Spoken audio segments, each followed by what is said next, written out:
Il arrive un jour dans la vie où l'on ne peut plus être la même personne.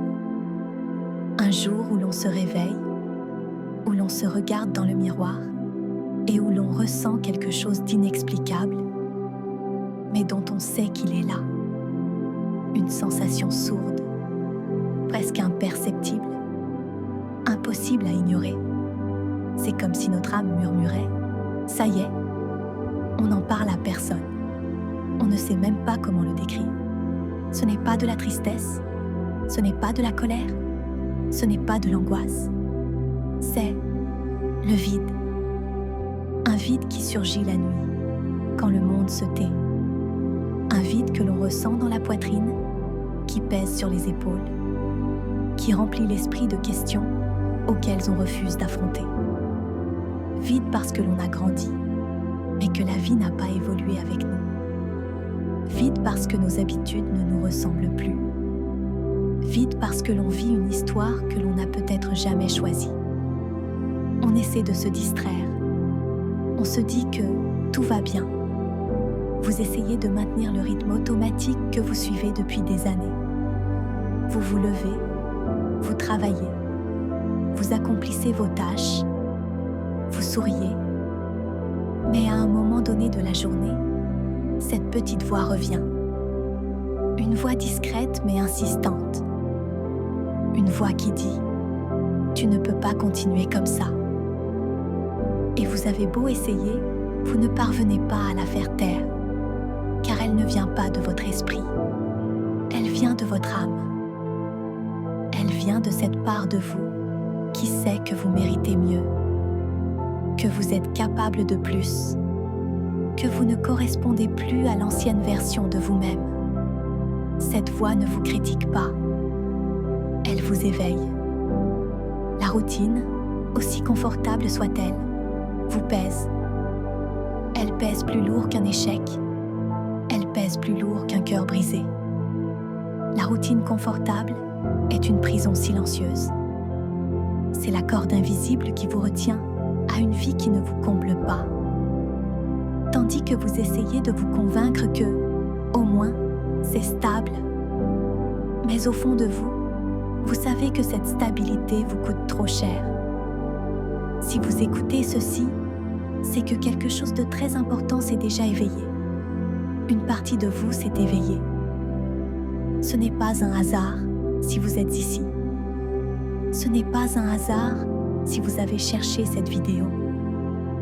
Vous n'êtes pas venu ici par ennui. Vous êtes ici parce qu'une partie de votre vie aspire à un changement profond, authentique et sincère. L'éveil ne survient pas toujours lors d'un événement majeur. Parfois, il n'y a pas de rupture. Parfois, il n'y a ni séparation, ni licenciement, ni crise. Parfois, l'éveil se manifeste dans de petits moments, dans le silence, dans des instants qui passent inaperçus aux yeux du monde, mais pas à vos yeux. Le jour où vous avez eu l'impression de revivre la même semaine pour la 10e fois.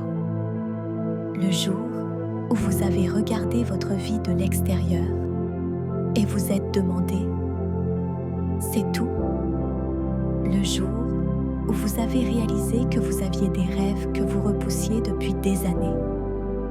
Le jour où une simple conversation vous a bouleversé, plus profondément qu'elle n'aurait dû. C'est dans ces petits moments que le changement s'amorce.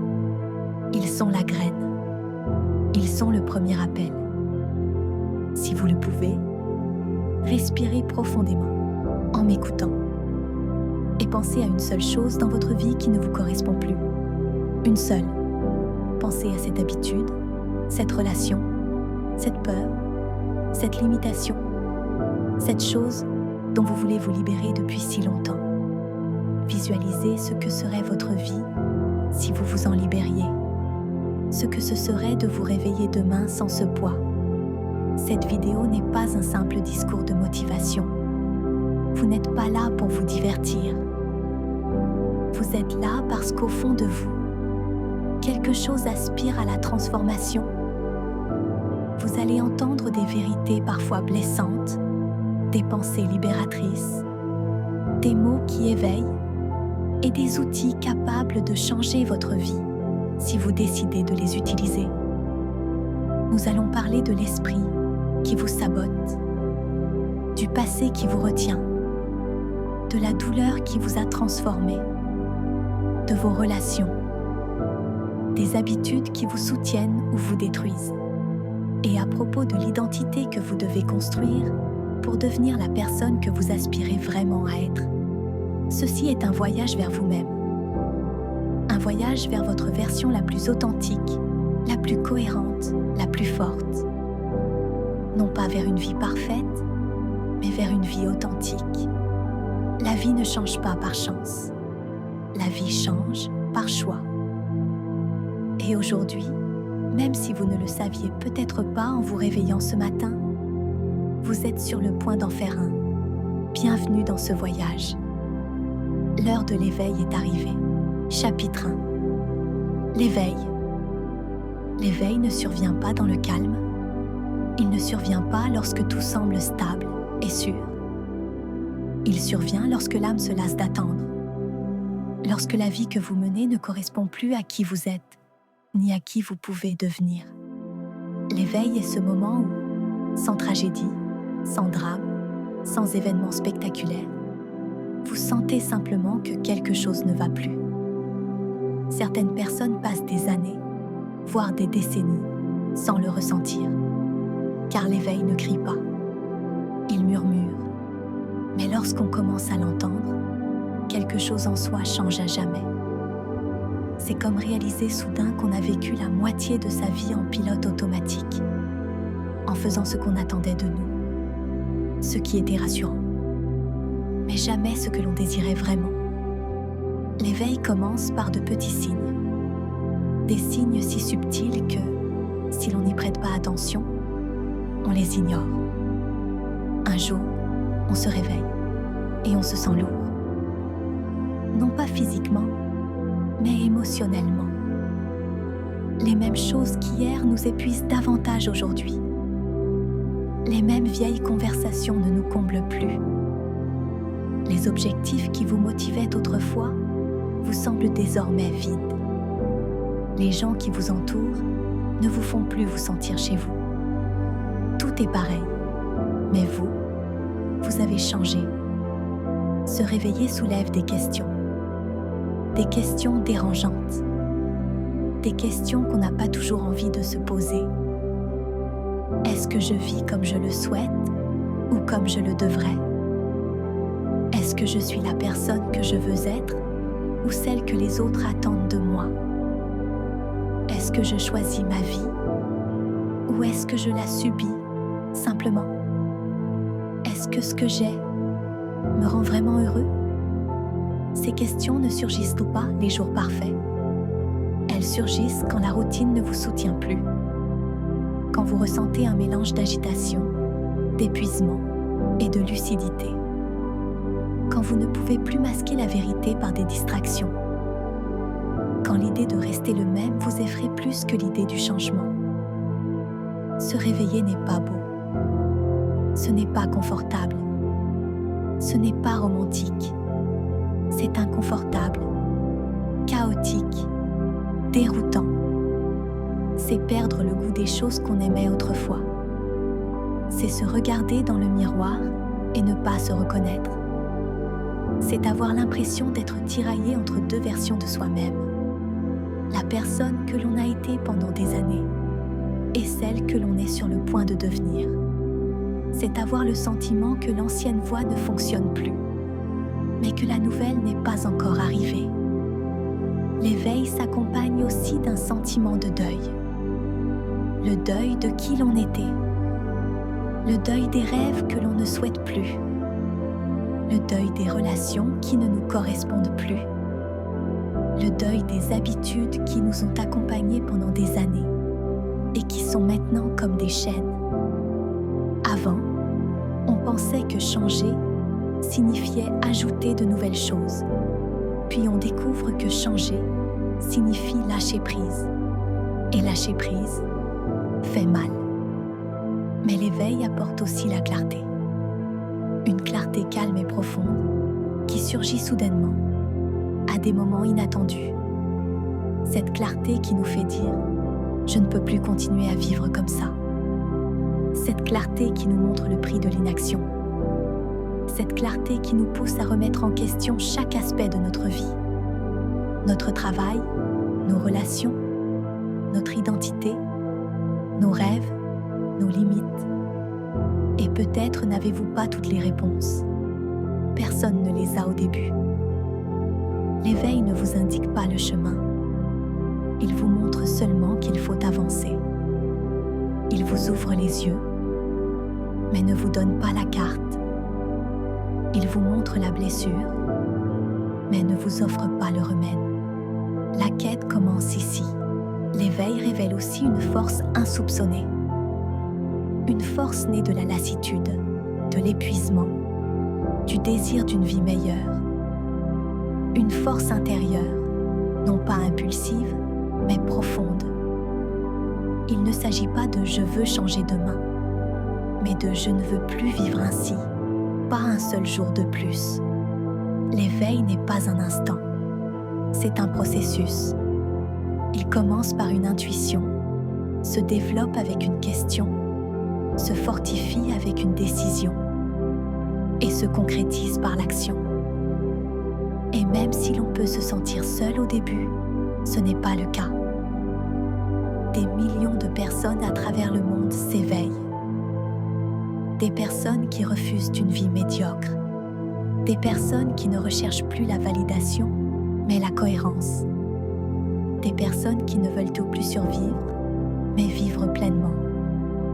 Des personnes qui ont découvert que la véritable peur n'est pas l'échec, mais le manque d'effort. S'éveiller, c'est réaliser que l'on est fait pour plus, que l'on mérite plus, que l'on est capable de plus. La vie que vous avez vécue jusqu'à présent n'est pas une fin, mais simplement un chapitre. Peut-être ne comprenez-vous pas tout ce que vous ressentez aujourd'hui. Peut-être êtes-vous confus, fatigué, submergé. Mais si vous écoutez ceci, vous avez déjà franchi la première étape, la plus importante, la prise de conscience. Et une fois la prise de conscience acquise, impossible de se rendormir. Impossible de se contenter de peu. Impossible de croire que votre situation actuelle est la seule possible. L'éveil vous transforme car il vous confronte à vous-même. Il vous révèle ce que vous avez ignoré, ce que vous avez remis à plus tard, ce que vous avez évité. Il vous montre votre vérité. Et même si cette vérité fait mal, elle vous libère aussi. Car la seule chose qui vous retient prisonnier, c'est ce que vous refusez de voir. Accepter votre éveil, c'est accepter que le moment soit venu de prendre des décisions. Pas demain, pas quand tout sera parfait. Maintenant, en cet instant, ici, c'est le commencement. C'est la flamme. C'est le rappel que votre vie vous appartient. Et pour la première fois depuis longtemps, vous pouvez commencer à le vivre pleinement. Les yeux ouverts. Bienvenue dans votre éveil. Ici commence votre transformation. Chapitre 2. L'esprit. Le champ de bataille. Où se gagne ou se perd. Toute votre vie se déroule dans votre esprit. Ce que vous ressentez, ce que vous décidez, ce que vous remettez à plus tard, ce dont vous rêvez, ce que vous évitez, ce que vous aimez, ce que vous craignez. Tout naît dans cet espace invisible que l'on ne vous a jamais appris à comprendre. Pourtant, la plupart des gens vivent comme si leur esprit était un territoire sauvage, incontrôlé, désordonné et sans direction. Comme si les pensées surgissaient d'elles-mêmes, comme si les émotions étaient des accidents, comme si l'anxiété était un ennemi extérieur, surgissant de nulle part. Mais la vérité est la suivante. Votre esprit est le théâtre de la bataille la plus importante de votre vie. La bataille entre celui que vous êtes et celui que vous pouvez devenir. La bataille entre vos rêves et vos excuses, entre votre passé et votre avenir, entre la voie qui vous guide et celle qui vous sabote. Nous allons, dans ce chapitre, entrer sur ce champ de bataille. Et nous le ferons sans crainte, sans détour, sans tergiverser. Car tant que vous ne comprendrez pas le fonctionnement de votre esprit, vous en serez prisonnier. Et lorsque vous le comprendrez enfin, lorsque vous découvrirez ces schémas, ces pièges, ces habitudes, alors votre vie changera radicalement. Votre histoire se transformera. Votre énergie se transformera. Vos décisions se transformeront. Vos relations se transformeront. Vous vous transformerez. L'esprit n'est pas votre ennemi. Il ne fait que répéter ce que vous lui avez appris, même si cela vous blesse. Mais pour le rééduquer, il faut d'abord le voir. Il faut aller là-bas, dans ces recoins émotionnels où vous enfouissez ce que vous ne voulez pas vous rappeler, où sommeillent vos peurs, où résident vos voix intérieures, où sont cachées vos plus anciennes blessures. Ce chapitre explore 10 piliers qui expliquent le fonctionnement de votre esprit et comment vous pouvez commencer à le maîtriser.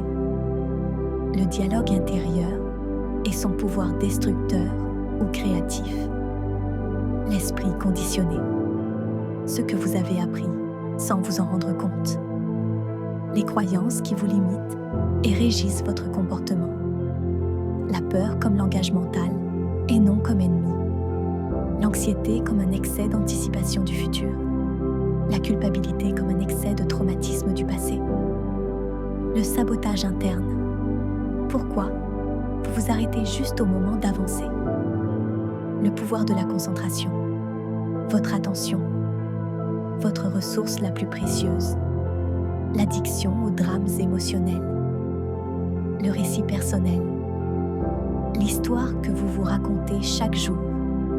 L'esprit entraîné contre l'esprit réactif. Mais avant d'aborder chacun de ces points, il est essentiel de comprendre un élément fondamental. Votre esprit n'est pas là pour vous rendre heureux.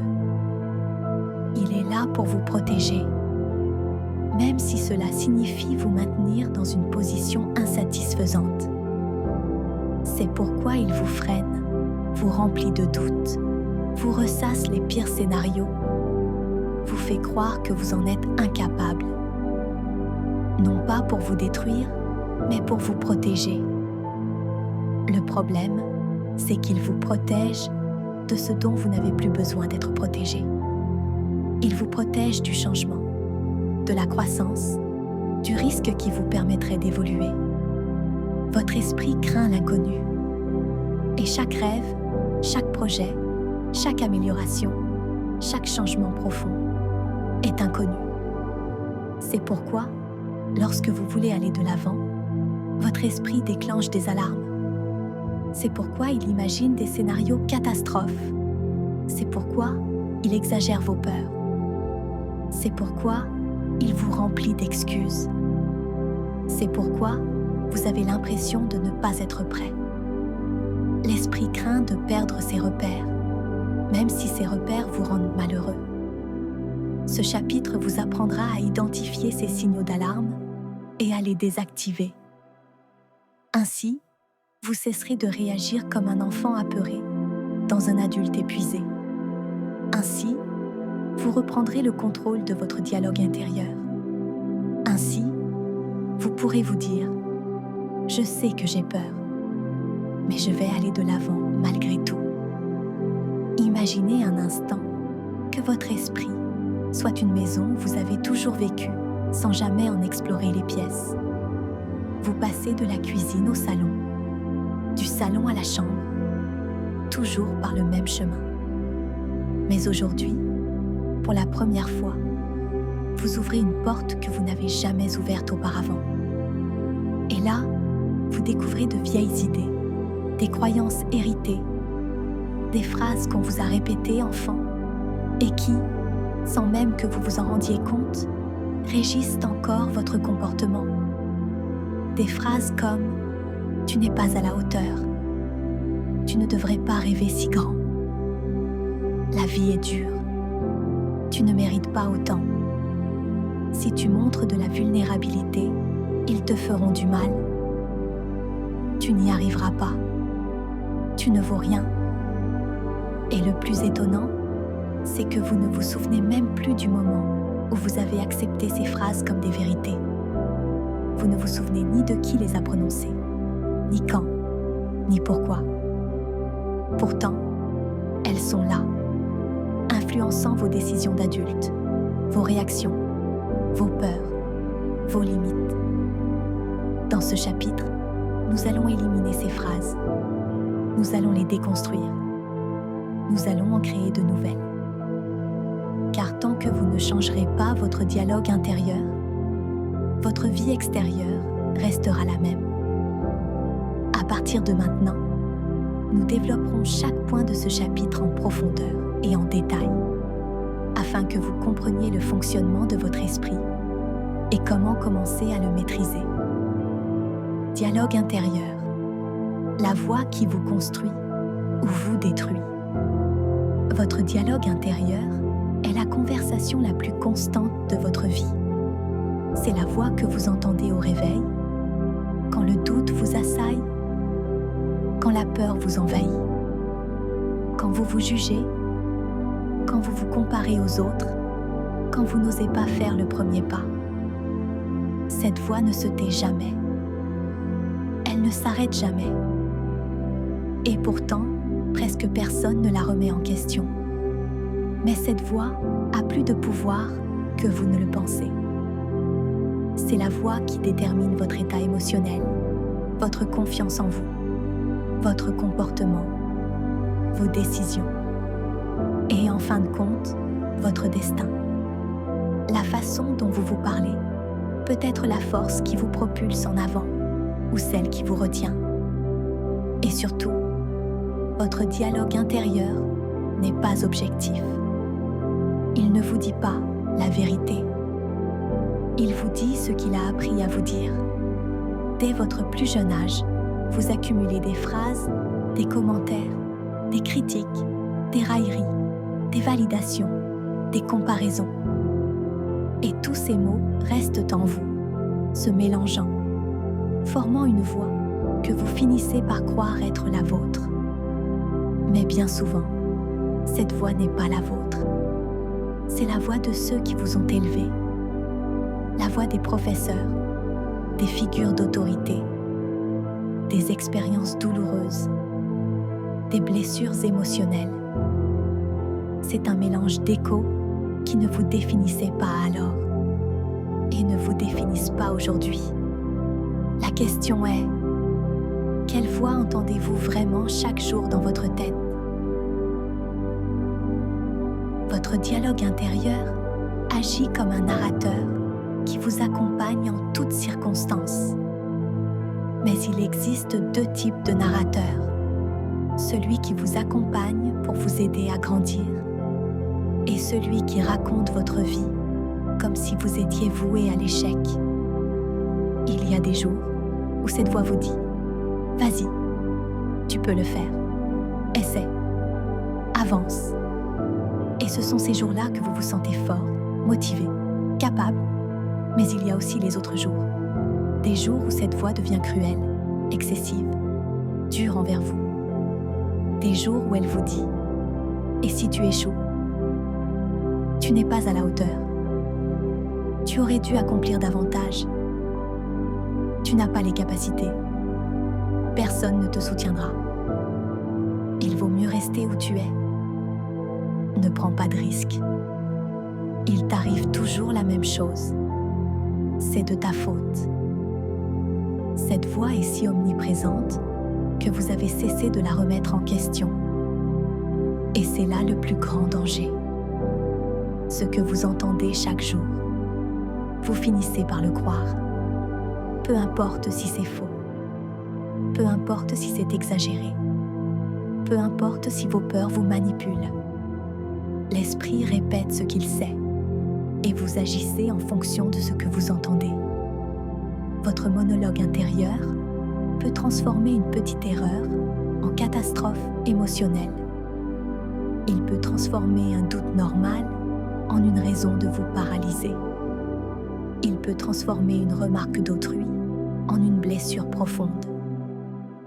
Il peut vous faire croire que votre valeur dépend de l'opinion des autres. Il peut vous convaincre que vous êtes seul, même quand c'est faux. Mais il peut aussi être tout le contraire. Il peut devenir votre allié. Il peut vous apporter la sécurité au milieu du chaos. Il peut vous rappeler votre force quand vous en avez le plus besoin. Il peut vous dire la vérité quand vos peurs crient au mensonge. Elle peut vous propulser vers l'avant au lieu de vous saboter. Le problème n'est pas la voix. Le problème, c'est que vous ne l'avez jamais apprivoisée. L'esprit apprend par la répétition.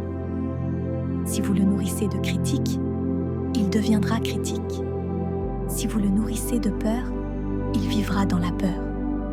Si vous le nourrissez de pression, il vivra dans le stress.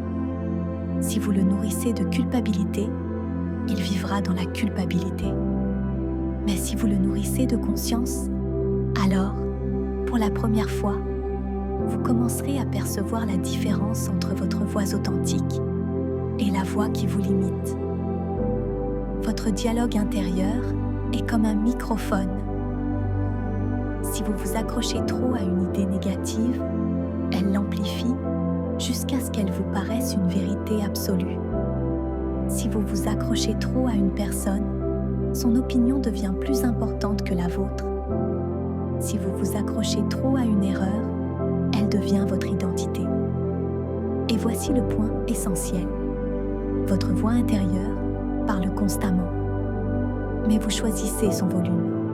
Il y a des gens qui vivent avec leur voix intérieure comme un ennemi. Une voix qui les juge, les harcèle, ne leur laisse aucun répit. Cette voix qui leur dit « tu devrais faire mieux », sans jamais leur apprendre comment. Une voix qui ne pardonne pas, qui n'oublie pas, qui exige toujours plus, qui leur donne l'impression d'être toujours à la traîne. Et puis, il y a ceux qui ont appris à s'arrêter et à se demander « ce que je pense est-il vrai ? Ou est-ce que je ne fais que répéter une vieille peur ? Cette voix m'aide-t-elle à grandir ou me détruit-elle ? Cette idée est-elle fondée sur la vérité ou sur un traumatisme ? Cette phrase m'appartient-elle ou est-elle l'écho de quelqu'un d'autre ? La différence entre les deux n'est pas une question de chance. C'est une question de conscience. Si vous voulez changer votre vie, vous devez commencer ici. Pas à l'extérieur, pas dans ce que vous faites, pas dans ce que les autres attendent de vous. Ici, dans cette voix que vous entendez quand personne d'autre ne vous écoute. Car cette voix détermine votre estime de soi, votre façon d'affronter les problèmes, vos relations aux autres, votre capacité à accepter l'échec, à vous relever, à rêver, à avancer. Tout commence par la façon dont vous vous parlez à vous-même. À partir de maintenant, vous comprendrez quelque chose qui transformera votre relation à vous-même. Votre dialogue intérieur ne reflète pas votre réalité. Votre dialogue intérieur crée votre réalité. Si vous changez votre façon de vous parler, votre vie entière prendra un nouveau tournant. L'esprit conditionné, la programmation invisible qui régit votre vie. Votre esprit n'est pas né vide. Il n'est pas non plus né brisé. Il est né ouvert, réceptif, vulnérable, prêt à absorber tout ce qui l'entourait. Et dès cet instant, il a commencé à enregistrer. Il a enregistré les regards, les intonations, les silences, les caresses, les critiques, les comparaisons, les peurs, les règles, les attentes. Il a enregistré la façon dont vous étiez traité, dont on vous parlait, dont on se parlait entre soi. Il a enregistré les croyances de votre famille concernant l'argent, l'amour, l'échec, la réussite, l'effort, l'estime de soi. Depuis votre enfance, votre esprit a été modelé comme de l'argile, non seulement par vos expériences, mais aussi par votre interprétation. Car l'esprit d'un enfant ne comprend pas le contexte, les nuances, la fatigue, les traumatismes d'autrui. Il ne fait que ressentir. Et ce qu'il ressent se transforme en croyance. Voici comment se forme un esprit conditionné. Un ensemble de règles internes, de pensées automatiques et de croyances profondément ancrées que vous n'avez pas choisies consciemment. Mais qui gouverne aujourd'hui votre comportement, comme si vous l'aviez fait? Tout dans votre vie est influencé par ce conditionnement. Votre perception de vous-même, vos réactions, votre façon d'aimer, de vous protéger, de travailler, d'interagir avec les autres, de gérer vos émotions, ce que vous croyez mériter, ce que vous croyez pouvoir faire, ce que vous considérez comme normal. Ce conditionnement est si profondément enraciné que vous ne le remettez plus en question. Vous croyez que c'est ce que vous êtes, alors qu'en réalité, c'est ainsi que vous avez été élevé. Votre esprit conditionné fonctionne en arrière-plan, tel un système d'exploitation invisible qui contrôle tout. Vos peurs, vos décisions, votre niveau d'ambition, votre tolérance au conflit, votre dialogue intérieur, vos attentes vis-à-vis de la vie. C'est pourquoi, lorsque vous essayez de changer, c'est si difficile. Non pas parce que tu es faible, non pas parce que tu manques de volonté, mais parce que tu tentes de bâtir une nouvelle vie sur un système de croyances ancien, conçu non pour ton épanouissement, mais pour ta survie. Imaginez un instant, un enfant qui grandit dans un environnement où l'amour est incertain apprend à douter de sa propre valeur. Un enfant qui grandit en assistant à des disputes incessantes apprend que les conflits sont normaux. Un enfant qui grandit en entendant que l'argent est difficile à gagner, que la vie est dure, que les gens trahissent, que le monde est dangereux, finit par accepter ces affirmations comme des vérités universelles. Un enfant qui apprend à réprimer ses sentiments pour ne pas déranger les autres grandit en croyant que ses émotions n'ont aucune importance. Un enfant qui n'est valorisé que lorsqu'il est utile grandit en croyant que sa valeur dépend de ses performances. Ce même enfant devient adulte, mais son corps se développe plus vite que son esprit. Ses schémas persistent, intacts, et le gouvernent à son insu. L'esprit conditionné opère à 3 niveaux. Premièrement, selon l'image que vous avez de vous-même. Deuxièmement, selon ce que vous croyez mériter. Troisièmement, selon ce que vous croyez possible pour vous. Et ces 3 croyances déterminent tout, absolument tout. Si vous croyez être insuffisant, vous vous comporterez comme quelqu'un qui doit redoubler d'efforts pour être accepté. Si vous croyez ne pas mériter un amour profond, vous choisirez des relations où vous n'aurez pas à faire face à une véritable intimité. Si vous croyez que la vie est un combat, vous vivrez dans une tension constante. Si vous croyez que le succès n'est pas pour vous, vous vous saboterez juste avant de l'atteindre. Si vous croyez être infaillible, vous éviterez d'essayer. Si vous croyez ne pas avoir de valeur, vous demanderez peu, vous accepterez peu et vous vous contenterez de miettes. L'esprit conditionné n'a pas besoin de crier. Il vous contrôle subtilement. Il vous fait répéter des schémas sans même que vous vous en rendiez compte. Des schémas qui vous semblent familiers, même s'ils vous font souffrir. Des schémas qui vous rassurent, même si ce sentiment de sécurité est douloureux. Car l'esprit préfère le familier au sain. C'est pourquoi vous retombez dans les mêmes types de relations. C'est pourquoi vous procrastinez sur les mêmes tâches. C'est pourquoi vous vous sabotez aux mêmes moments cruciaux. C'est pourquoi vous répétez sans cesse les mêmes cycles, non pas par désir de souffrir, mais parce que votre esprit conditionné interprète l'ancien comme sûr et le nouveau comme dangereux. La bonne nouvelle, c'est que le conditionnement n'est pas une fatalité. Ce que vous avez appris peut être désappris. Votre programmation peut être réécrite. Vos limitations peuvent être surmontées. Vos blessures peuvent être guéries. Mais cela n'arrive que lorsque vous prenez conscience de vous-même. Lorsque vous commencez à vous poser les questions suivantes. Cette idée est-elle mienne? Ou l'ai-je héritée? Cette peur est-elle réelle ou apprise? Cette réaction est-elle mienne ou automatique? Cette croyance m'ouvre-t-elle des portes ou les ferme-t-elle? Ce mode de vie est-il ce que je désire ou ce qu'on m'a appris à accepter? Votre mental conditionné est puissant, certes, mais il n'est pas plus puissant que votre capacité à vous éveiller.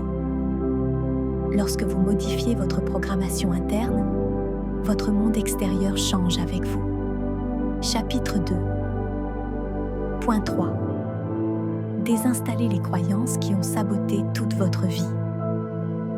Lorsque vous essayez de changer, la première difficulté rencontrée n'est pas d'ordre extérieur.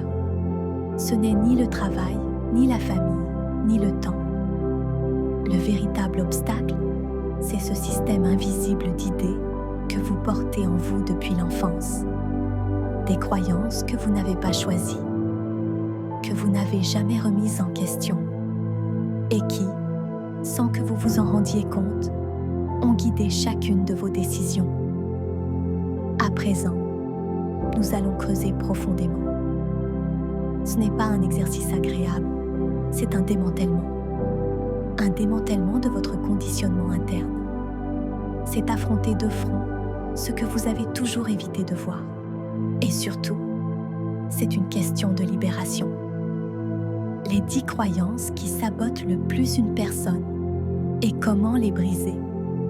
Je ne suis pas à la hauteur. C'est la racine de presque tous les actes d'auto-sabotage. Vous l'avez hérité de vos premières expériences. Critique, comparaison, moquerie, exigence. Cette croyance vous pousse à rechercher la validation des autres, à éviter les défis et à vous contenter de miettes, que ce soit sur le plan émotionnel ou professionnel. Déconstruction. Se répéter le contraire ne fonctionne pas. Ce qui fonctionne, c'est de se prouver, par de petites actions quotidiennes et régulières, que l'on en est capable. L'épreuve dissipe de sentiments. Si j'échoue, je serai marqué à jamais. Quiconque croit cela est paralysé. Il évite d'essayer, évite de se mettre en avant, évite de progresser. L'échec cesse d'être un retour d'information et devient une partie intégrante de son identité. Déconstruction. Remplacer la question. Et si ça tourne mal, par quelle opportunité se présente si j'essaie? Lorsque l'attention se porte différemment, le cerveau réagit autrement. Je dois le faire parfaitement ou pas du tout. Le piège le plus insidieux qui soit. La perfection n'est qu'une excuse élégante pour ne pas commencer. Et pendant que vous attendez que tout soit parfait, les années passent, vos opportunités se raréfient et votre vie reste inchangée. Désinstallation. Adoptez cette phrase comme principe. Une version imparfaite, créée aujourd'hui, vaut plus qu'une version parfaite jamais créée. Je ne mérite pas les bonnes choses.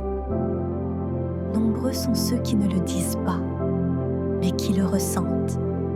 C'est un sentiment d'indignité acquis dans des environnements difficiles ou critiques. Quand quelque chose de bien vous arrive, vous le sabotez. Quand vous êtes sur le point de réussir quelque chose, vous vous sabotez vous-même avant d'y parvenir. Déconnexion. Apprenez à recevoir. Quand on vous fait un compliment, ne dites pas « ce n'est rien d'extraordinaire ». Dites « Merci ». C'est un entraînement. Mon passé me définit. Une croyance destructrice. Elle vous maintient prisonnier des erreurs, des traumatismes et des décisions du passé. Vous portez des histoires qui n'existent plus, mais qui régissent votre présent. Des installations. Comprenez que votre passé n'est pas une chaîne, c'est un dossier. Un lieu de consultation, pas de résidence. Le changement est difficile. Le cerveau répète cette phrase, car économiser de l'énergie est sa priorité. Mais le plus difficile n'est pas de changer. Le plus difficile est de maintenir une habitude qui ne vous est pas utile. Désinstallation. Apportez le plus petit changement possible. Ce qu'un bébé peut faire, c'est le germe d'un changement profond. C'est la vie. Et je n'y peux rien. La résignation déguisée en réalisme. Cette pensée plonge des vies entières dans la passivité. C'est la croyance favorite de ceux qui abandonnent sans l'admettre. Désinstallation. Prenez en charge un petit aspect de votre vie. 1%. Le sentiment de contrôle se développe comme un muscle. Je dois être accepté pour avancer. Vous voulez vous intégrer. Vous voulez être aimé. Vous voulez être compris. Mais ceux qui changent de vie ne recherchent pas l'acceptation. Ils recherchent la cohérence. Désinstallation. Ne vous demandez pas « Que vont-ils penser si je fais ça ?» Demandez-vous plutôt « Que va-t-il m'arriver si je ne le fais pas ?» Les bonnes choses arrivent aux autres, pas à moi. C'est une croyance héritée de votre environnement.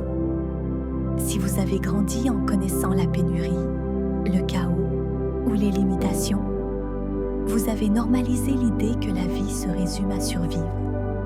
Désinstallation. Commencez à vous exposer à des histoires différentes. Le cerveau reproduit ce qu'il voit. C'est trop tard pour moi. La phrase la plus dangereuse qu'un être humain puisse prononcer. D'une simple pensée, vous vous fermez des chemins que vous n'avez même pas encore explorés. Désinstallation. Ne vous demandez pas s'il est trop tard. Demandez-vous combien d'années il vous reste. Et demandez-vous ensuite si vous voulez les vivre en étant la personne que vous êtes aujourd'hui. Ce point n'est pas une question de motivation. C'est une véritable opération de chirurgie intérieure. Un processus de désinstallation mentale douloureux, car il s'agit d'arracher de vieilles habitudes. Mais souvenez-vous, on ne peut pas construire une nouvelle vie avec de vieilles croyances. Chapitre 2. Point 4. Reprogrammez votre dialogue intérieur pour qu'il cesse de vous détruire. On peut être son pire ennemi ou son meilleur allié. Et tout dépend d'une chose, la façon dont vous vous parlez à vous-même quand personne ne vous écoute. Ce dialogue silencieux, ce murmure mental que vous répétez tout au long de la journée, est plus puissant que n'importe quel conseil, n'importe quelle motivation extérieure, n'importe quel livre. Parce qu'il est constant, parce qu'il est intime, parce que vous seul l'entendez, et parce que, sans vous en rendre compte, vous y croyez. À présent, nous allons approfondir le sujet.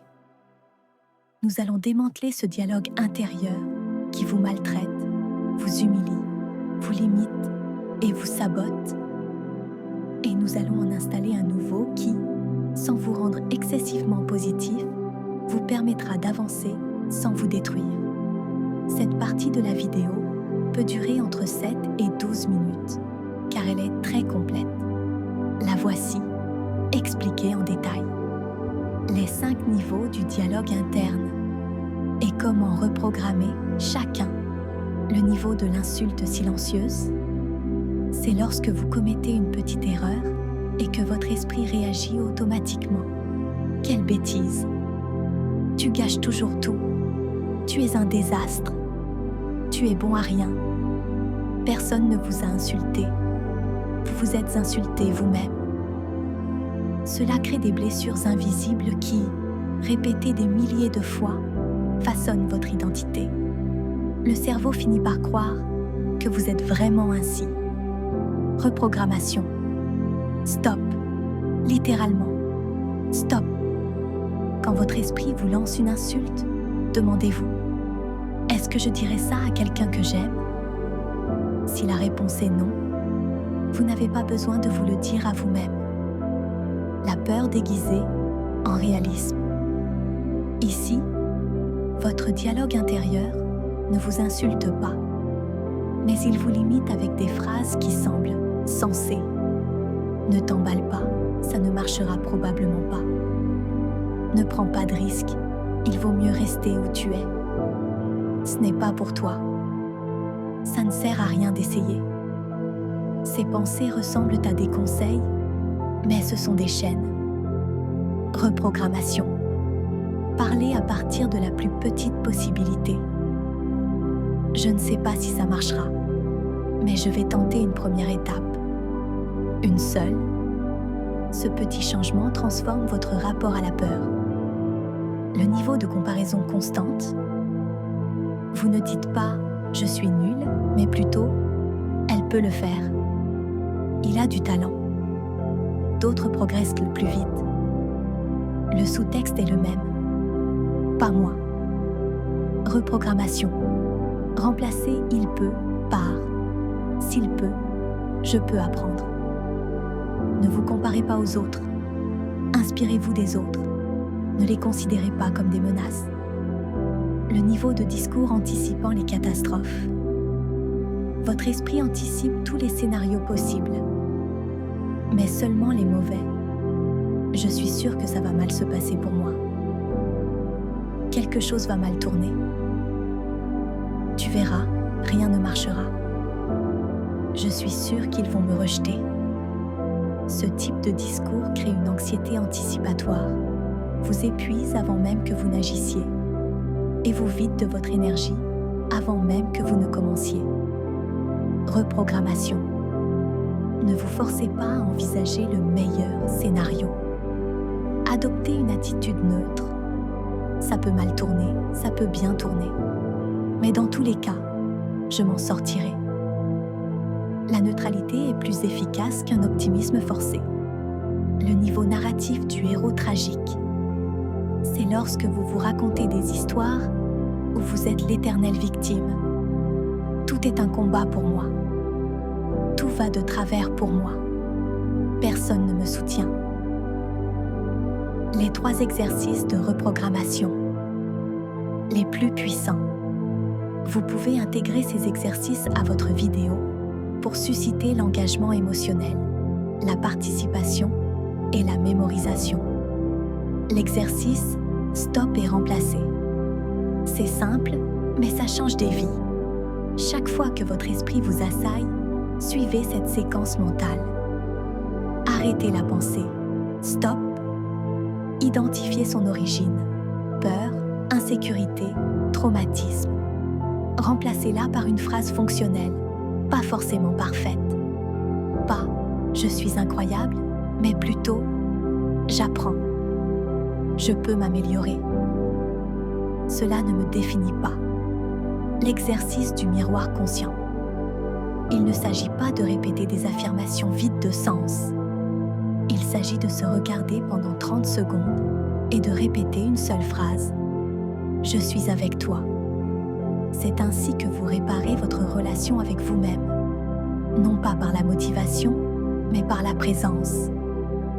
Exercice d'écriture dialoguée. Avant de vous endormir, écrivez 3 phrases. Qu'est-ce que je me suis dit aujourd'hui qui m'a blessé? Qu'aurais-je dû me dire? Que me dirais-je demain si cela se reproduit? Cet exercice entraîne votre esprit à préparer une nouvelle réponse, avant même que le stimulus ne se manifeste.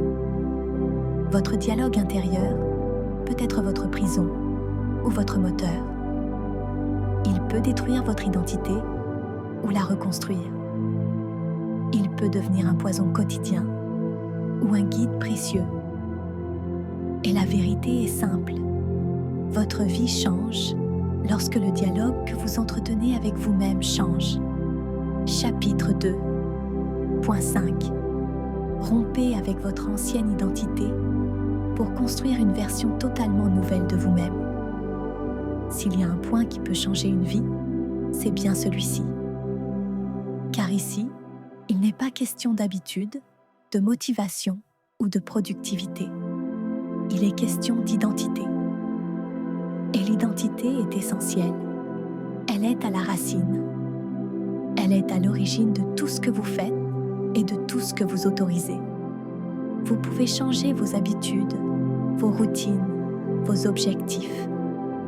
Mais si vous ne changez pas l'identité qui les sous-tend, tôt ou tard, vous redeviendrez la même personne qu'avant. À présent, nous allons déconstruire votre ancienne identité, identifier comment elle s'est formée, puis en construire une nouvelle qui vous permettra d'atteindre la vie que vous désirez vraiment. Cette section peut facilement occuper 10 à 15 minutes de la vidéo. La voici, dans son intégralité. Les 7 couches de l'ancienne identité. Et comment les dépasser? L'identité construite par l'enfance. Vous n'avez pas choisi votre première identité. C'est votre environnement qui vous l'a imposée. Des remarques comme « tu es timide »,« tu es difficile »,« tu es paresseux »,« tu es très sensible »,« tu es têtu ». Ce n'étaient que des étiquettes, mais vous avez grandi en croyant qu'il s'agissait de vérité. Comment s'en libérer? Demandez-vous, ai-je décidé cela? Ou cela m'a-t-il été imposé? Si vous ne l'avez pas choisi, cela ne vous appartient pas. L'identité fondée sur les blessures. Chaque douleur non guérie devient une caractéristique déterminante de qui je suis. Si quelqu'un vous a rejeté, vous dites « je ne suis pas à la hauteur ». Si quelqu'un vous a trahi, vous dites « je suis difficile à aimer ». Si vous avez échoué, vous dites « je suis un désastre ». Mais ce sont des conclusions émotionnelles, pas des faits. Comment s'en libérer?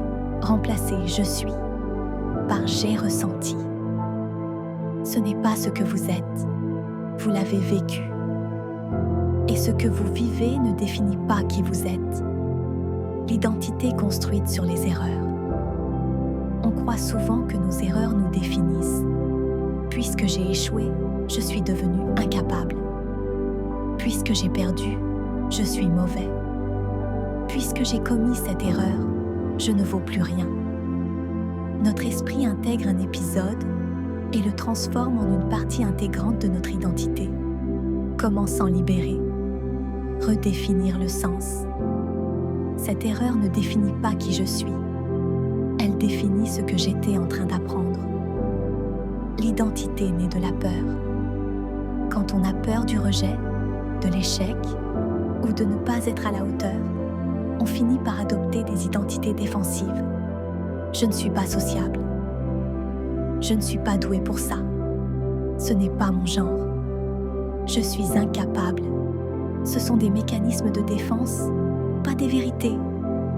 Comment s'en libérer? Remplacer « je ne suis pas » par « je ne le suis pas encore ». Cela ouvre une porte dans votre esprit, là où il y avait autrefois un mur. L'identité construite par votre environnement actuel. Si votre environnement est négatif, étriqué ou conformiste, cette énergie vous influence. Vous finissez par adopter des croyances qui ne sont pas les vôtres. Je n'en peux plus. C'est la vie. C'est comme ça. Comment s'en libérer? Élargissez-vous à un autre environnement mental. Livres, vidéos, nouvelles conversations. Votre esprit ne se développe que lorsqu'il est stimulé. L'identité prisonnière de votre passé. Lorsque vous portez le fardeau de la culpabilité, du ressentiment ou de vieux souvenirs, votre identité se fige. Vous restez la personne qui a commis cette erreur ou vécu ce traumatisme. Même si vous n'êtes plus cette version de vous-même, comment s'en libérer? Acceptez la fin du passé. Dites-le clairement. Cette histoire est terminée. Et commencez à agir comme si ce chapitre était clos. L'identité qui vous enferme, c'est la plus dangereuse. Ce n'est pas une identité négative. C'est une identité limitée, confortable et familière. Voilà qui je suis. Je n'ai pas besoin de grand-chose. Ça me convient. C'est l'identité qui évite l'inconfort. Comment s'en libérer? Posez-vous une question qui dérange. Cette identité me fait-elle grandir ou m'enferme-t-elle? La réponse est d'une honnêteté brutale. Le processus de construction d'une nouvelle identité. Voici le point essentiel. Vous pouvez décrire les étapes suivantes comme un guide pratique que votre public pourra appliquer. Décidez qui vous voulez être et non ce que vous voulez accomplir. Les objectifs sont des résultats. L'identité, c'est la personne capable de les atteindre. Ne dites pas « Je veux être plus discipliné ». Keki. Dites « Je suis une personne de parole ». Agissez comme cette version de vous-même pendant 48 heures. Pas indéfiniment, pas un mois, seulement 48 heures. Votre cerveau a besoin de preuves rapides pour y croire. Changez votre discours intérieur. Votre façon de parler doit correspondre à votre nouvelle identité. Ne dites pas « je vais essayer ». Dites « je construis ». Ne dites pas « voyons si j'y arrive ». Dites « j'apprends ». Modifiez votre environnement. On ne peut pas devenir une nouvelle version de soi-même en étant entouré de stimuli familiers. Changez vos habitudes, votre espace, votre environnement immédiat. De petits symboles physiques peuvent renforcer l'aspect psychologique. Débarrassez-vous d'une habitude qui appartient à votre ancien moi. Une seule, la procrastination, l'autocritique, la comparaison aux autres, le tabagisme, le besoin d'approbation, les crises de boulimie. Lorsque vous abandonnez une vieille habitude, votre cerveau confirme que vous êtes une personne différente. Répétez jusqu'à ce que cela devienne automatique. L'identité ne change pas en répétant des phrases, mais en répétant des actions. Votre ancienne identité est confortable, mais elle vous empêche de vivre la vie que vous souhaitez. Y renoncer fait peur, car vous ne savez pas qui vous deviendrez sans elle. Mais souvenez-vous, il existe des versions de vous-même que vous n'avez pas encore rencontrées et qui vous attendent. Chapitre 3. Comprendre que votre esprit n'est pas vous. La plupart des êtres humains vivent prisonniers d'une idée fausse, si profondément ancrée qu'ils ne la remettent même pas en question. Ils croient que leur esprit est leur identité. Ils croient que leurs pensées définissent qui ils sont. Ils croient que leurs pensées sont des vérités. Et c'est pourquoi ils souffrent. C'est pourquoi ils sont paralysés. C'est pourquoi ils vivent dans l'anxiété, l'insécurité et la peur. Car si vous croyez que votre esprit est vous, alors chaque pensée négative est une sentence. Chaque doute est une menace. Chaque souvenir douloureux est une punition. Chaque inquiétude devient votre destin. Mais voici la révélation la plus libératrice de ce chapitre. Vous n'êtes pas votre esprit. Vous êtes celui qui observe son esprit. Ce point est si profond que si vous le comprenez vraiment, il transforme littéralement votre relation à vous-même. Développons-le étape par étape, de manière approfondie, claire et transformatrice. L'esprit est une machine, pas une identité. Votre esprit pense de lui-même. Il ne vous demande rien. Il ne vous demande pas votre permission.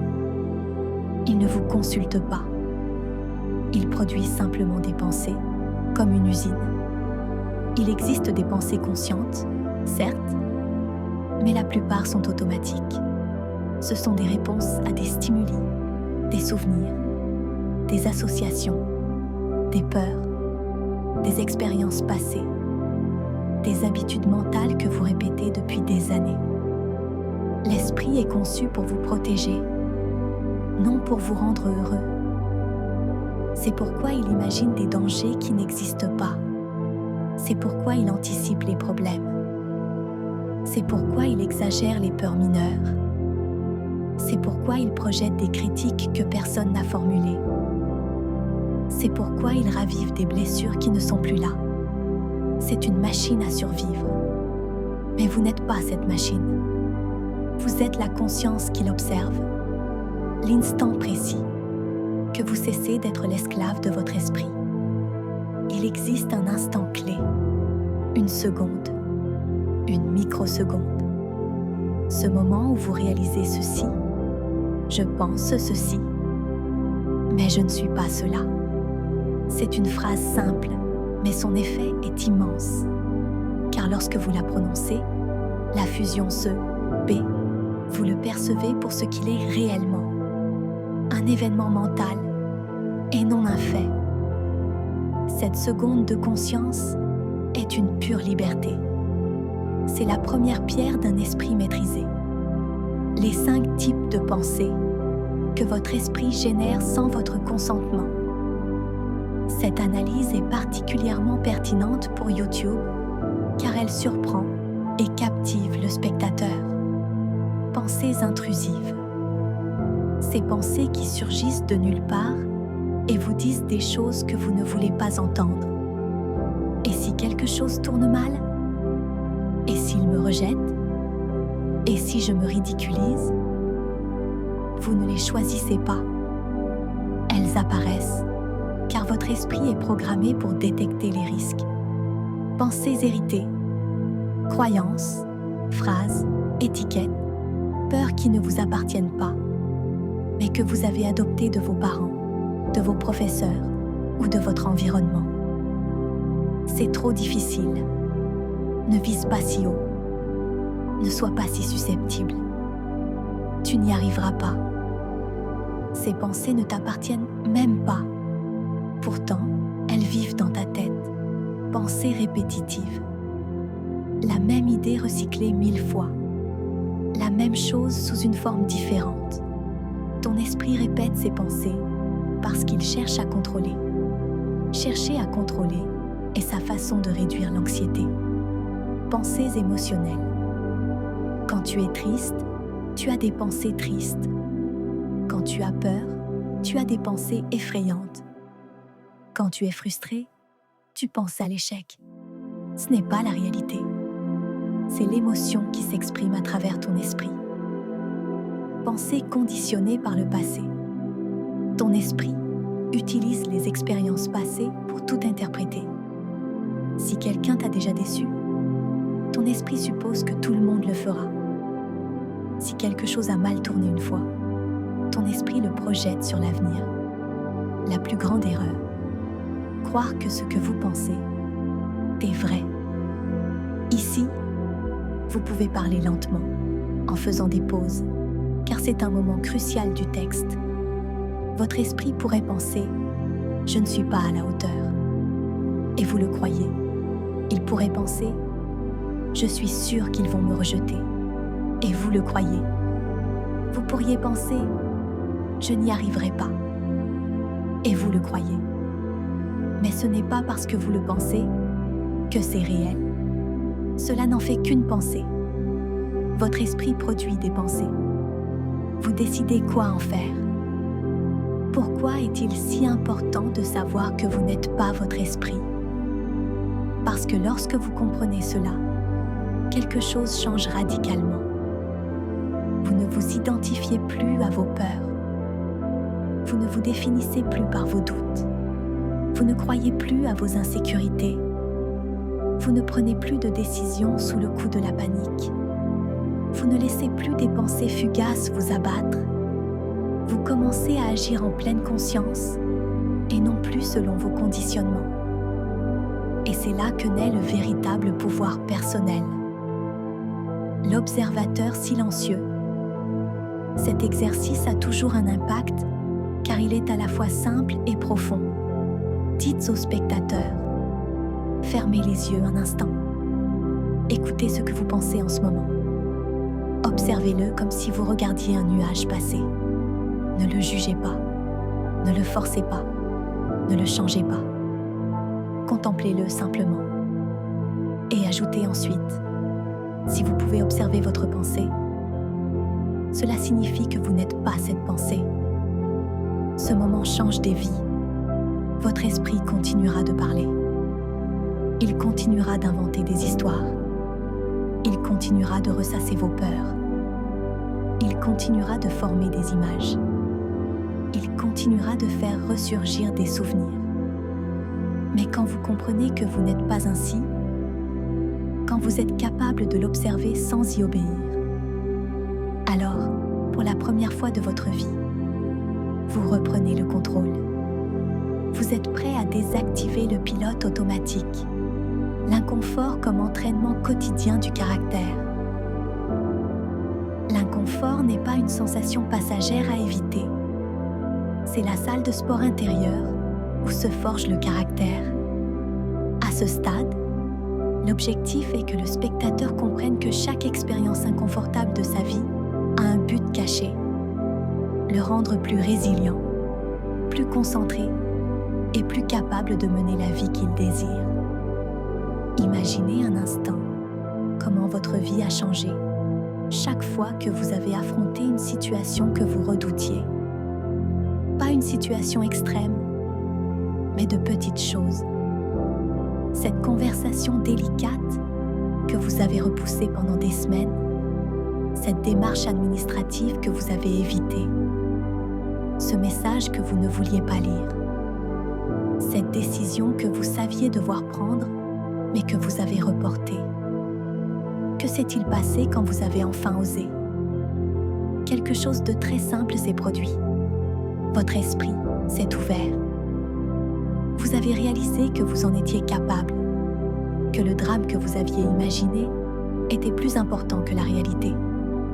Ce moment, en apparence insignifiant, était un entraînement. C'était un signe de la vie qui vous disait « Regarde ce dont tu es capable ». L'inconfort quotidien est une épreuve silencieuse envoyée par l'univers.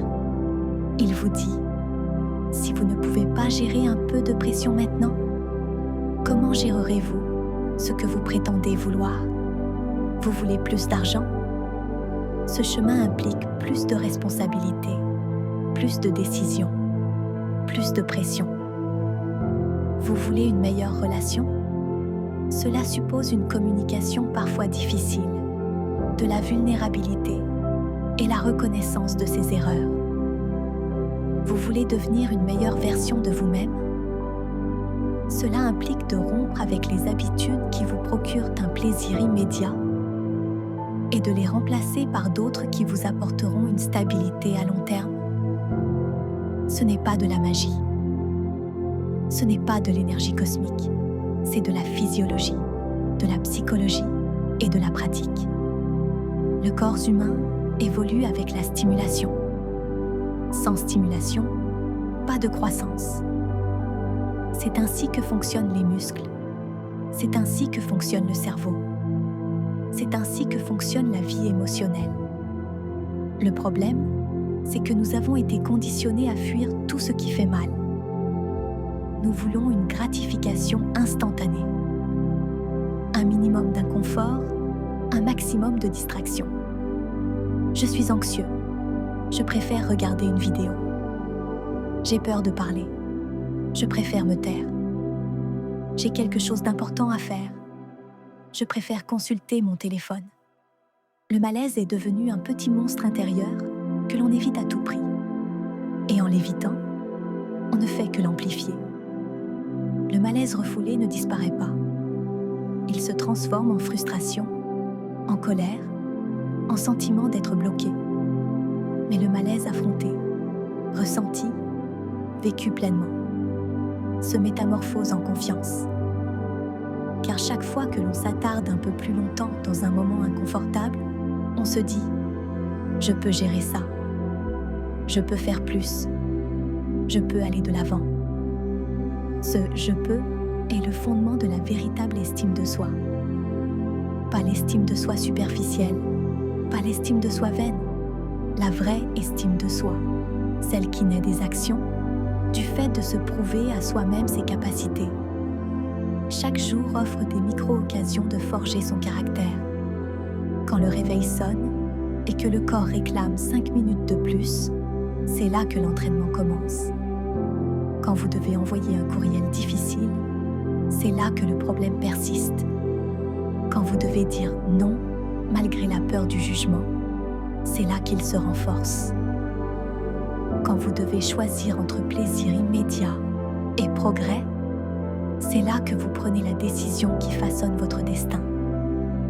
Un inconfort constant vous forge. Un confort constant vous endort. Et surtout, l'inconfort ne disparaît jamais. Ce qui change, c'est votre relation avec lui. Au début, c'est un ennemi. Puis il devient un maître. Finalement, il devient votre allié. L'inconfort vous indique précisément quel aspect de votre vie a besoin d'être transformé. Si vous avez du mal à exprimer vos sentiments, c'est qu'il y a un domaine à travailler. Si vous avez du mal à être seul, c'est qu'il y a un aspect à renforcer. Si vous avez du mal à faire des erreurs, c'est qu'il y a un ego à déconstruire. Si l'échec vous met mal à l'aise, c'est qu'il y a un état d'esprit à reprogrammer. N'ayez pas peur de l'inconfort. Affrontez-le. Regardez-le droit dans les yeux. Écoutez-le. Apprenez-en les leçons, car maîtriser l'inconfort, c'est maîtriser sa vie. Discipline émotionnelle. Choisir qui l'on est quand personne ne nous regarde. Il existe une forme de discipline dont on parle rarement, la discipline émotionnelle. Il ne s'agit pas de se lever tôt, de faire du sport ou de travailler de longues heures. C'est bien plus profond. La discipline émotionnelle, c'est la capacité de choisir comment agir, même lorsque nos émotions nous poussent à agir autrement. Le quotidien est jalonné de moments où nos impulsions menacent de prendre le dessus. On a envie d'exploser, mais on choisit de respirer. On a envie d'abandonner, mais on choisit d'avancer. On a envie de réagir, mais on choisit de répondre. Cette décision invisible, cette seconde où l'on choisit consciemment quelle version de soi-même va émerger, définit notre véritable nature. Car la discipline est à la portée de tous lorsqu'on est motivé. La patience est à la portée de tous quand tout va bien. La bienveillance est à la portée de tous lorsqu'on est à l'aise. Mais qui êtes-vous quand vous êtes fatigué, clair? Qui êtes-vous quand vous êtes frustré, c'est clair? Qui êtes-vous quand rien ne va? Qui êtes-vous quand personne ne vous félicite? Personne ne vous remarque? Personne ne vous dit que vous faites du bon travail? C'est là que vous êtes vraiment vous-même. La discipline émotionnelle est l'art de ne pas laisser ses émotions décider de son destin. Il ne s'agit pas de les refouler. Il ne s'agit pas de faire semblant de ne rien ressentir. Il s'agit de les reconnaître, de les ressentir et de choisir malgré tout l'action qui vous rapproche de la vie que vous désirez. Non pas l'action qui procure un soulagement temporaire, mais celle qui vous fortifie sur le long terme. La plupart des gens vivent en réagissant.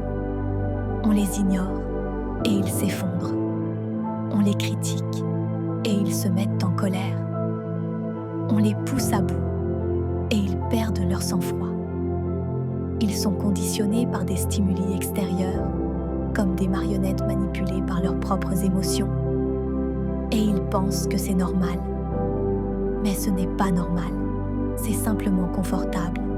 C'est le réflexe. Cultiver sa discipline émotionnelle, c'est briser ce réflexe automatique. C'est prendre conscience de ce qui vous déclenche, vous irrite, vous épuise. Et, au lieu d'agir impulsivement, faire une pause. Cette pause est une force. Cette pause, c'est la maîtrise de soi. Cette pause, c'est la liberté. Dans cette pause, vous décidez. Je ne vais pas crier. Je ne vais pas fuir. Je ne vais pas m'auto-saboter. Je ne vais pas le prendre personnellement. Je ne vais pas agir sous le coup de la douleur. Je vais agir en pleine conscience. La discipline émotionnelle implique aussi de se libérer de la dépendance à la motivation. Car la motivation est volatile. Elle est là aujourd'hui, disparue demain. Elle brille aujourd'hui, s'éteint demain. Elle est belle quand elle arrive, mais dangereuse quand on s'y habitue. La discipline émotionnelle, c'est dire « Même si je n'en ai pas envie, je le ferai quand même. Même si j'ai peur, je ferai un pas. Même si je suis triste, j'irai de l'avant. Même si je suis frustrée, je persévérerai. » Et cela ne fait pas de vous un robot. Cela fait de vous une personne qui a repris le contrôle d'elle-même. La discipline émotionnelle se manifeste aussi dans la façon dont vous vous parlez à vous-même. Chaque fois que vous choisissez de ne pas vous insulter, de ne pas vous comparer aux autres, de ne pas vous humilier intérieurement, vous entraînez votre esprit. Vous renforcez l'estime de vous-même. Vous changez votre discours intérieur. Votre dialogue intérieur est le fondement de votre identité. La discipline émotionnelle commence là, en choisissant des mots intérieurs qui vous propulsent vers l'avant, au lieu de vous détruire. Mais l'aspect le plus puissant de ce type de discipline est peut-être que personne ne le voit. Personne ne vous applaudit lorsque vous décidez de ne pas répondre à un message toxique. Personne ne se réjouit lorsque vous choisissez de continuer à travailler malgré la démotivation. Personne ne vous félicite lorsque vous décidez d'ignorer un commentaire offensant sans réagir. Personne ne vous récompense lorsque vous choisissez la patience, la pleine conscience et le calme. Mais ce sont ces décisions silencieuses qui transforment le plus votre vie. Car la personne que vous êtes quand personne ne vous regarde est celle qui forge votre destin. La maîtrise de soi n'est pas un acte isolé, c'est un muscle. Elle se travaille, se renforce et, avec le temps, devient partie intégrante de votre identité. Vient un moment où vous ne vous reconnaissez plus dans votre ancienne version, celle qui explosait, qui fuyait, qui réagissait impulsivement, qui s'effondrait à la moindre pression. Vient un moment où vous voyez votre évolution se refléter dans quelque chose d'aussi simple que votre calme. La maîtrise de soi est le pont entre la personne que vous êtes et celle que vous aspirez à devenir. Et chaque jour, à chaque décision silencieuse, vous le traversez. L'état d'esprit du processus. Aimer progresser et non arriver. La plupart des gens abandonnent leurs objectifs non pas parce qu'ils sont impossibles, mais parce qu'ils sont obsédés par la destination et frustrés par le chemin. Tout le monde aspire au résultat final, mais presque personne ne souhaite la part silencieuse, lente et répétitive qui le rend possible. Tout le monde souhaite le succès, mais rares sont ceux qui sont prêts à y consacrer des heures invisibles. Tout le monde souhaite le changement, mais rares sont ceux qui acceptent l'inconfort nécessaire à sa construction. L'état d'esprit du processus dit « Je serai heureux aujourd'hui en avançant. Je trouverai la paix en travaillant. Je me sentirai bien dans ma peau, indépendamment de mes réussites. » Bien que cela paraisse simple, cette différence transforme radicalement votre façon de vivre. C'est dans le processus que se produit la véritable croissance. C'est dans le processus que vous développez votre tolérance à la frustration. C'est dans le processus que vous apprenez à vous concentrer sans attendre de récompenses immédiates. C'est dans le processus que vous forgez votre caractère C'est dans le processus que vous vous libérez de vos anciennes identités pour en créer de nouvelles. Le destin n'est que le fruit de la persévérance dans le processus. Mais le monde est obsédé par l'immédiateté. Nous voulons des raccourcis, des résultats rapides, une transformation instantanée. Nous voulons apprendre quelque chose en 2 semaines, guérir en 3 jours, changer en 1 mois. Et comme cela ne fonctionne pas ainsi, nous sommes frustrés. La frustration naît du décalage entre nos attentes et la réalité. Mais lorsque vos attentes changent, lorsque vous comprenez que la vie se déroule par étapes et non par miracle, alors la frustration fait place à la patience. Le processus est difficile. Il n'est pas palpitant tous les jours. Il n'est pas épique. Il ne vous inspire pas toujours. Parfois, il est ennuyeux, répétitif, monotone. Mais c'est là que se dessine votre avenir, dans ces moments où tout semble identique, mais où vous choisissez de persévérer. Le processus n'est pas glamour, mais il est puissant. Il est invisible, mais il est décisif. Il prouve que votre engagement envers votre vision est plus fort que votre besoin de gratification immédiate. Et un point important, le processus n'est jamais linéaire. Vous allez avancer et reculer. Vous ressentirez de la clarté, puis du doute. Vous aurez des jours où vous vous sentirez invincible et d'autres où vous vous sentirez brisé. Tout cela est normal.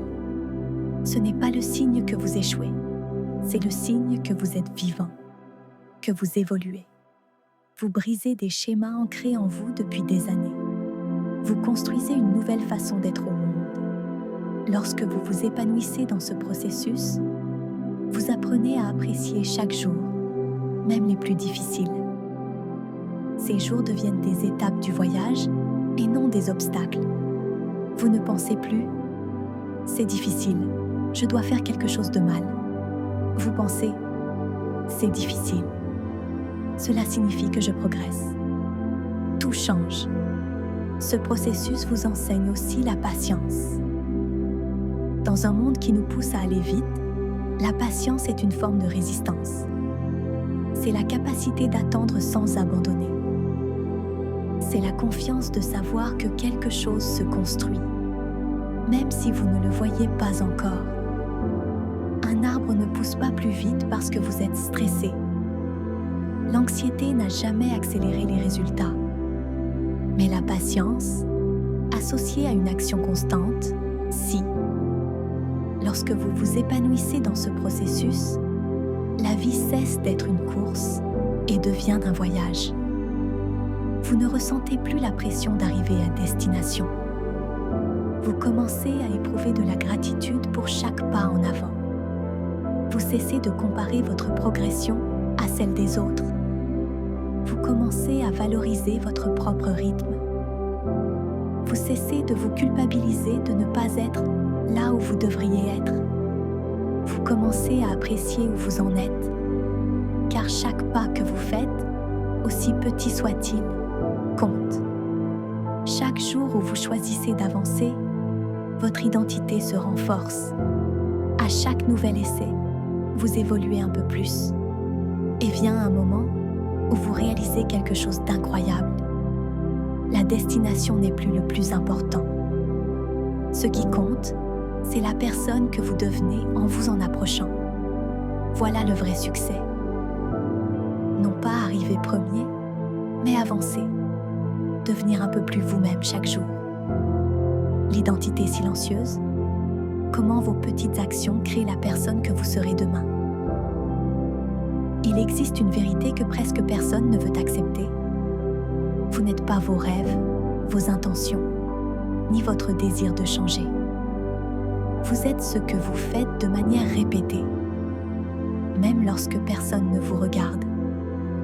L'identité ne se forge pas par de grandes décisions, mais par de petites habitudes.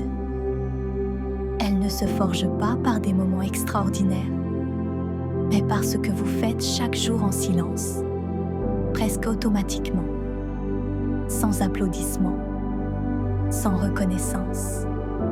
La personne que vous serez dans 6 mois ne se forge pas en une journée de motivation intense. Elle se construit à travers chaque petit choix que vous faites aujourd'hui.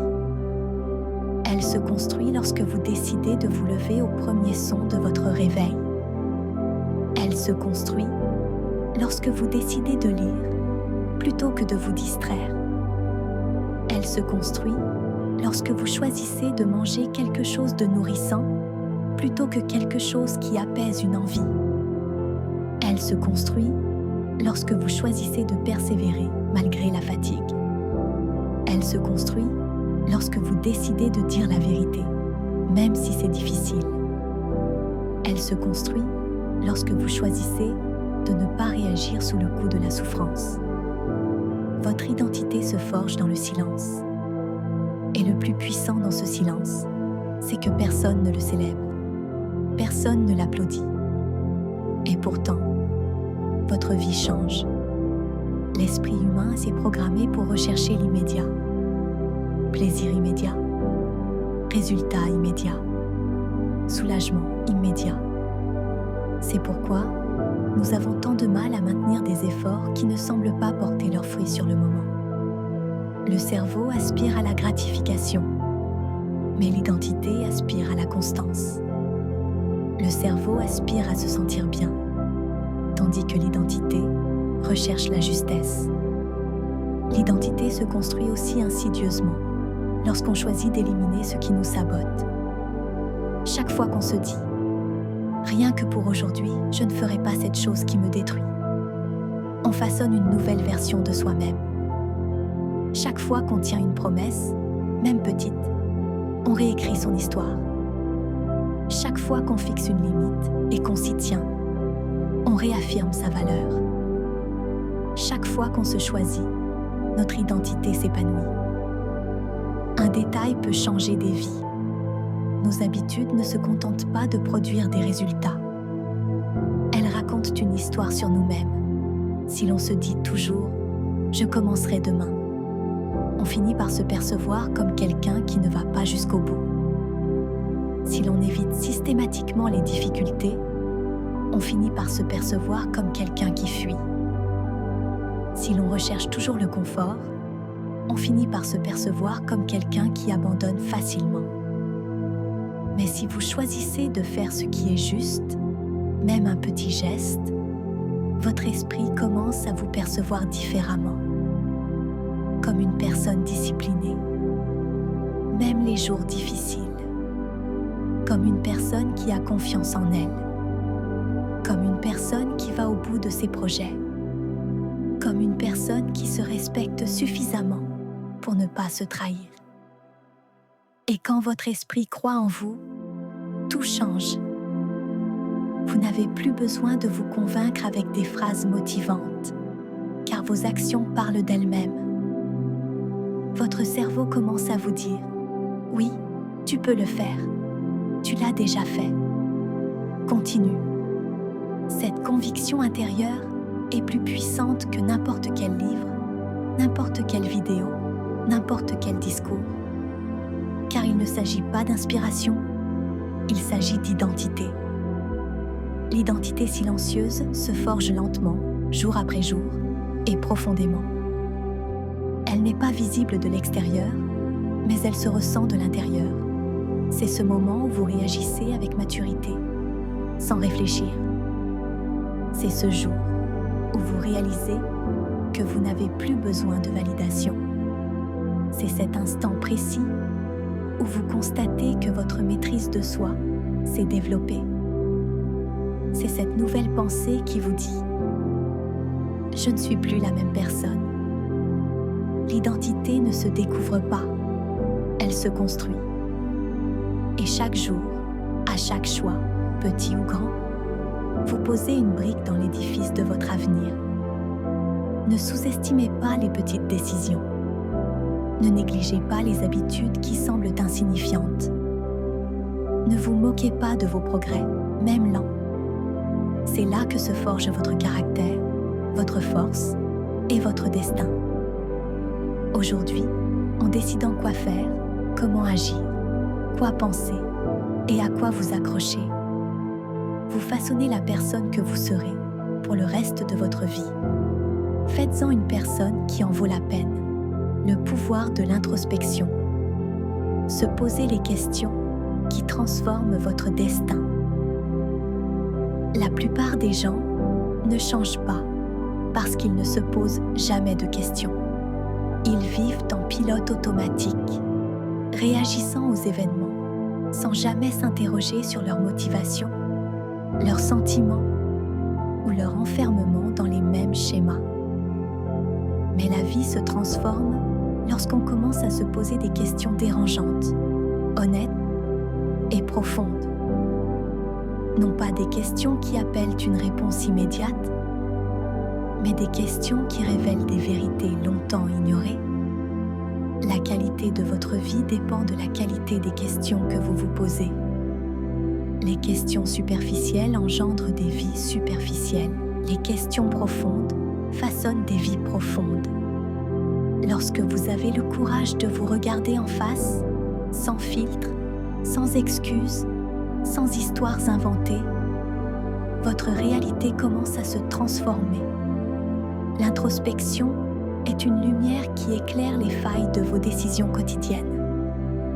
C'est ce moment où vous vous arrêtez au beau milieu d'une habitude destructrice et vous vous demandez « Pourquoi est-ce que je fais cela ? Qu'est-ce que j'évite de ressentir ? Quelle partie de moi a besoin d'attention ?» Ce n'est pas un acte de jugement, mais de prise de conscience. Se poser ces questions honnêtement vous permet de découvrir des choses que vous n'aviez jamais vues. Des peurs cachées, des désirs refoulés, des blessures que vous portez encore, des schémas que vous répétez par habitude, même s'ils vous font souffrir. Nous ne changeons pas parce que nous ne nous connaissons pas. Nous ne nous connaissons pas parce que nous ne nous posons pas de questions.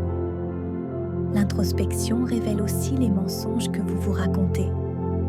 Cette voix intérieure qui murmure « Je n'y arriverai pas. Je n'en suis pas capable. Je ne suis pas à la hauteur.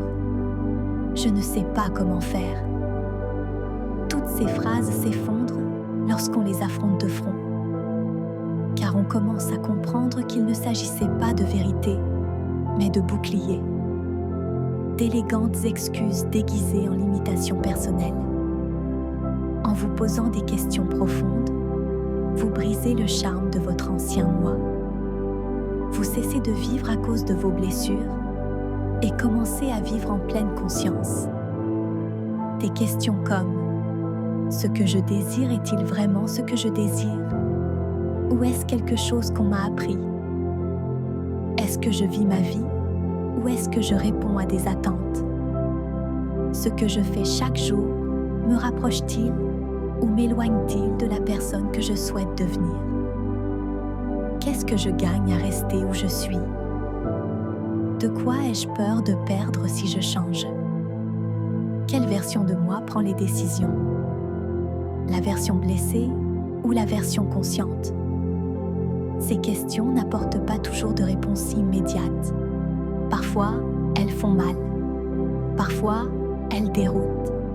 Parfois, elles ouvrent des portes que vous préféreriez garder fermées. Mais elles vous libèrent toujours. Car une question sincère peut démanteler des années d'illusions. S'interroger permet aussi de prendre conscience de sa responsabilité. Non pas de se blâmer, mais de se donner les moyens d'agir. Car tant que vous continuerez à croire que tout est la faute du monde, vous ne pourrez rien changer. En revanche, lorsque vous vous demandez « Que puis-je faire ? Quelle est ma part de responsabilité ? Que puis-je changer aujourd'hui ?» Vous reprenez le contrôle de votre vie. La responsabilité n'est pas un fardeau. Elle vous éclaire. S'interroger permet également d'identifier ses tendances à l'auto-sabotage. Cette habitude de saboter ses progrès au moment même où l'on avance. Cette envie irrésistible de retourner à ce qui nous est familier, même si cela nous fait souffrir. Cette peur que les choses se passent bien parce qu'on est terrifié à l'idée de ne pas pouvoir maintenir le cap. En vous demandant pourquoi vous vous sabotez, vous commencez à démanteler ce mécanisme. Vous commencez à percevoir vos peurs profondes. La peur de l'échec, mais aussi la peur du succès. La peur de perdre, mais aussi la peur de gagner. La peur d'être vu, mais aussi la peur de disparaître. L'introspection est l'outil le plus puissant dont vous disposez pour changer votre vie, car elle vous oblige à cesser de vous cacher derrière votre histoire. Elle vous montre avec une clarté brutale où vous en êtes et où vous allez. Et surtout, elle vous montre que vous n'êtes pas piégé, que vous pouvez faire des choix différents, que vous pouvez devenir quelqu'un d'autre. Posez-vous plus de questions. Posez-vous de meilleures questions. Posez-les avec courage, car toutes les réponses que vous cherchez sont en vous. Elles attendent simplement que vous ayez le courage de poser la bonne question. Le pouvoir invisible des limites. Quand dire non vous sauve la vie. Il arrive un moment dans la vie de chacun, en grandissant, où l'on découvre une chose fondamentale. Il ne s'agit pas seulement d'ajouter, mais aussi d'apprendre à soustraire. Éliminer le bruit, les fardeaux, les reproches, les personnes, les situations. Et cette simplification commence par un mot que la plupart des gens craignent de prononcer. Non.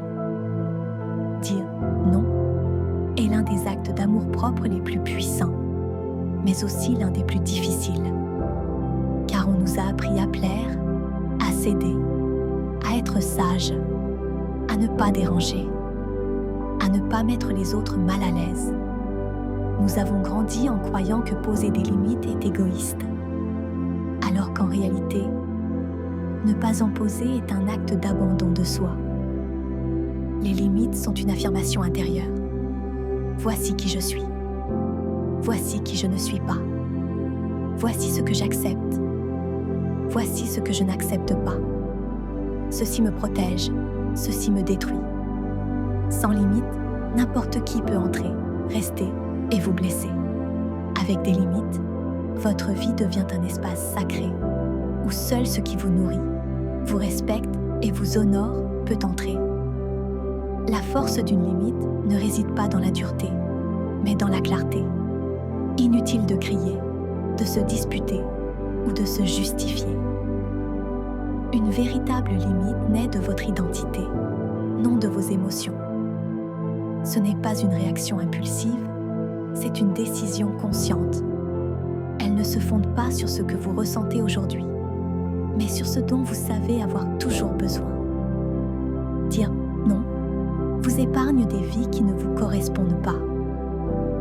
Cela vous épargne des relations où vous donnez tout et ne recevez que des miettes. Cela vous épargne des emplois qui vous exploitent. Cela vous épargne des amitiés qui vous épuisent. Cela vous évite de répéter des schémas que vous aviez juré de ne plus jamais reproduire. Cela vous évite de retourner là où vous vous êtes perdu. Cela vous sauve de vous-même, de votre ancien moi, des versions de vous-même qui se sont conformées par peur. Quand vous ne fixez pas de limites, votre vie se remplit d'engagements indésirables, de fardeaux qui ne vous incombent pas, de responsabilités qui ne sont pas les vôtres. Et vous vous demandez pourquoi vous êtes fatigué, pourquoi vous êtes submergé, pourquoi vous vous sentez brisé, Vous n'êtes pas fatigué de la vie. Vous êtes fatigué de dire oui quand votre âme crie non. Les limites créent un conflit, non pas avec les autres. Elles créent un conflit avec votre ancien moi, celui qui a enduré, qui est resté silencieux, qui a attendu que les choses changent d'elles-mêmes, qui a supporté l'insupportable juste pour éviter de perdre quelqu'un. Ce moi s'estompe quand vous commencez à vous respecter. Chaque non est une renaissance. Chaque limite est une guérison. Chaque décision qui vous place au premier plan est un acte de guérison. Mais poser des limites vous révélera aussi une vérité douloureuse. Ceux qui profitent de votre absence de limites seront les premiers à se fâcher lorsque vous en poserez enfin. Non pas parce que vous agissez mal, mais parce que vous ne contribuez plus à leur confort. Vous ne portez plus leur fardeau. Vous n'êtes plus leur soutien émotionnel. Vos limites révèlent que leur dépendance. Votre lucidité révèle leurs intentions.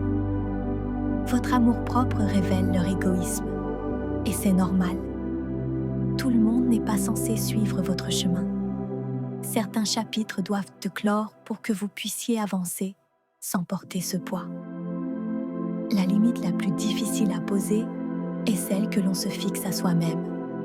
Dire non à ses impulsions, non à ses réactions automatiques, non à ses excuses, non à ses habitudes destructrices. C'est cette limite qui vous transforme véritablement. Car on ne peut exiger des autres ce que l'on ne pratique pas soi-même. On ne peut demander le respect si l'on ne se respecte pas soi-même. On ne peut demander de la clarté si l'on n'est pas clair avec soi-même. On ne peut espérer un amour sain si l'on se néglige. Les limites sont un miroir.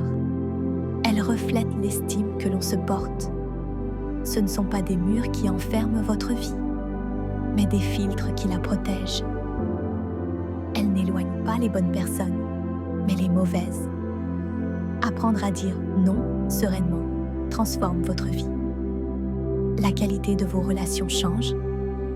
Votre énergie émotionnelle se transforme. Votre clarté d'esprit s'accroît. Votre estime de soi grandit. Votre destin prend une autre dimension. Dire non n'est pas un rejet. C'est une direction. C'est avancer vers la vie que vous méritez et non celle que vous avez acceptée par défaut. C'est honorer votre valeur, votre temps, votre énergie et votre paix intérieure. C'est finalement vous choisir, même si cela déplaît à certains.